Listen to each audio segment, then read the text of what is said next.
नमस्कार. वर्षा स्वादिष्ट रेसिपीजमध्ये आपले खूप खूप स्वागत आहे. आणि आज आपण बनवणार आहोत अगदी झटपट पद्धतीने दळण न करता फक्त पिठे मिक्स करून खमंग अशी धपाटी म्हणजेच थालीपीठ. पण या पिठामध्ये मी एक असा सिक्रेट पदार्थ टाकणार आहे की ज्यामुळे आपली धपाटी मऊ, लुसलुशीत आणि खमंग आणि चवीला तर एकदम स्वादिष्ट होणार आहेत. त्यामुळे व्हिडिओ जराही स्किप न करता शेवटपर्यंत नक्की बघा. मला खात्री आहे की तुम्हाला हा व्हिडिओ नक्की आवडेल. चला तर मग लगेचच सुरुवात करूया आपल्या रेसिपीला. इथे मी ज्वारीचे पीठ घेतलेले आहे 2 वाट्या.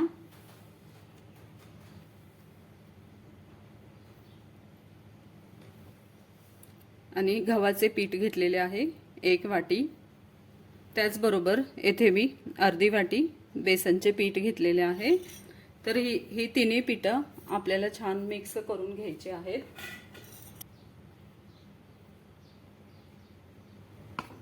आता हे पीठ छान मिक्स करून झालेलं आहे. तर आता हे आपण बाजूला ठेवूया थोड्या वेळासाठी.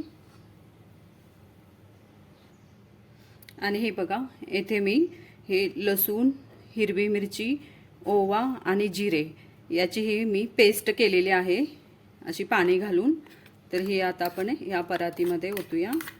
त्याचबरोबर गरम मसालाही घालायचा आहे 1 चमचा. तर मी येथे 1 चमचा गरम मसाला घालते.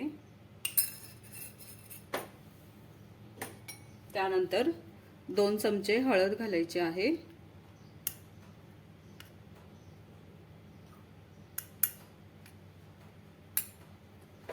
येथे बघा, मी कांदा घेतलेला आहे, असा बारीक असा कट करून घेतलेला आहे. तर हा कांदा घालायचा आहे आपल्याला याच्यामध्ये 1 वाटी.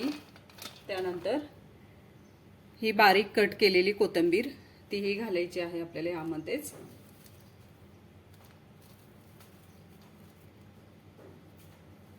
आणि आता हे सर्व हातानेच असं मिक्स करायचं आहे. मिक्स झालं. आता यानंतर आपल्याला यामध्ये घालायचं आहे मीठ. तर चवीनुसार आपण मीठ घालणार आहोत.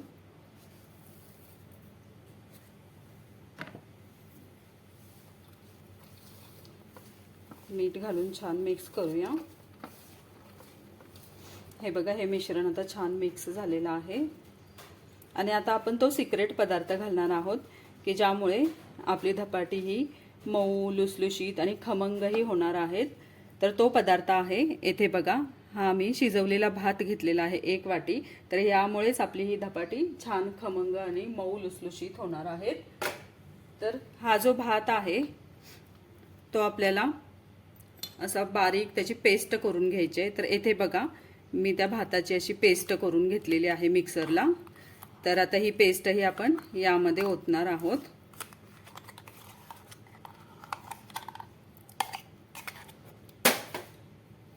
आणि ही पेस्ट घातल्यानंतर आता हे सगळं मिश्रण एकजीव करायचं. पूर्ण असं व्यवस्थित मिक्स झालं पाहिजे.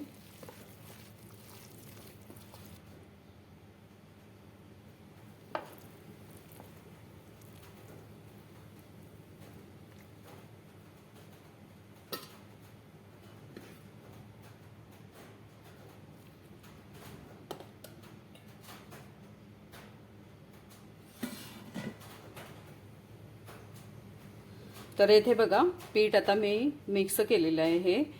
आणि यामध्ये आता थोडं थोडं असं पाणी घालून आपल्याला कणिक मऊसर अशी मळून घ्यायची आहे. कणिक जास्त घट्टही करायची नाही आणि जास्त अशी पातळही करायची नाही. मऊसर कणिक आपल्याला आता मळून घ्यायचे.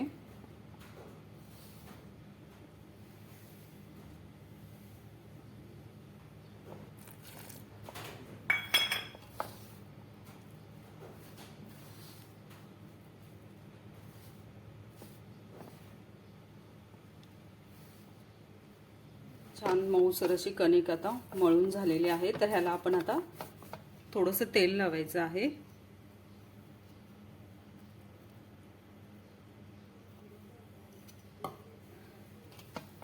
तेल लावून आता याचे छोटे छोटे गोळे करून घ्यायचे.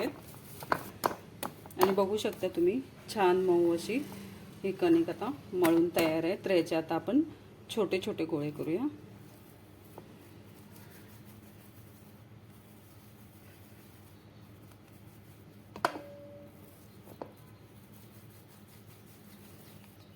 आणि हे बघा आता आपले गोळे करून तयार आहेत. धपाटी थापण्यासाठी येथे मी बघा हा ओला करून कपडा घेतलेला आहे. सुती कॉटनचा कपडा घेतलेला आहे.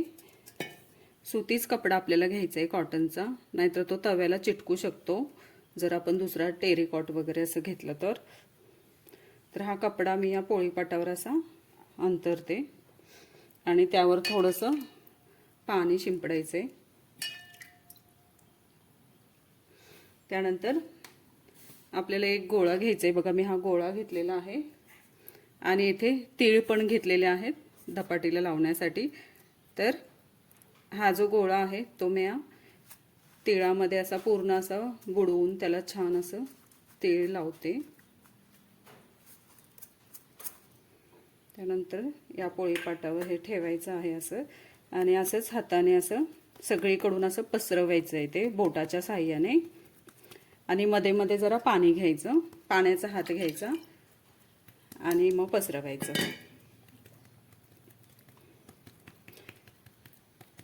गोळा असा पसरेन असं झाला की पुन्हा पाण्याचा हात असा घ्यायचा आणि पुन्हा असं पसरवायचं. असं करून हे असं पूर्ण असं आपल्याला पातळ असं धपाटे थापून घ्यायचं आहे. हे पहा, हे धपाटे आता आपले छान पातळ असं थापून झालेले आहे. तर ह्याला आहे ना अशी 5 होल पाडतात. आमच्याकडे पद्धत आहे अशी की ह्याला असे 4-5 असे होल पाडतात धपाटीला. तर इथे मी होल पाडलेले आहेत बघा ह्याला. आणि हे आता आपल्याला तव्यावर टाकायचं आहे. हे पहा आता तवा छान तापलेला आहे, तर त्याला आपण तेलाने ग्रीस करून घेऊया. आणि आता हे धपाटे तव्यावर सोडायचे आहे.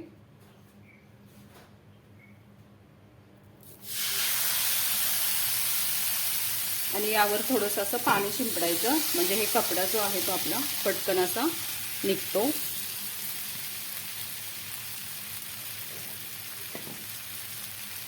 आता गॅस असं फास्ट करायचं आहे आणि फास्ट गॅसवरच आपल्याला हे धपाटं भाजायचं आहे. कारण स्लो गॅस केला तर आपलं धपाटं हे वातट होऊ शकतं कडक. आता थोडं खालून असं पचलं ना की पलटी करायचं. आता बाजू पलटूया याची.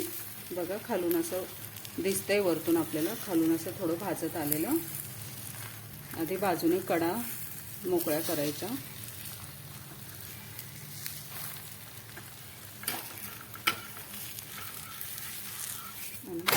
आता छान दोन्ही बाजूने असं त्याला तेल लावायचं आहे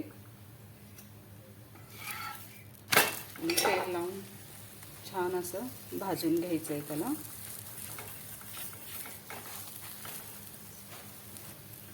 बघा, आणि तुम्ही बघू शकताय हे धपाटं हे छान आता दोन्ही बाजूने छान असं भाजलं गेलंय.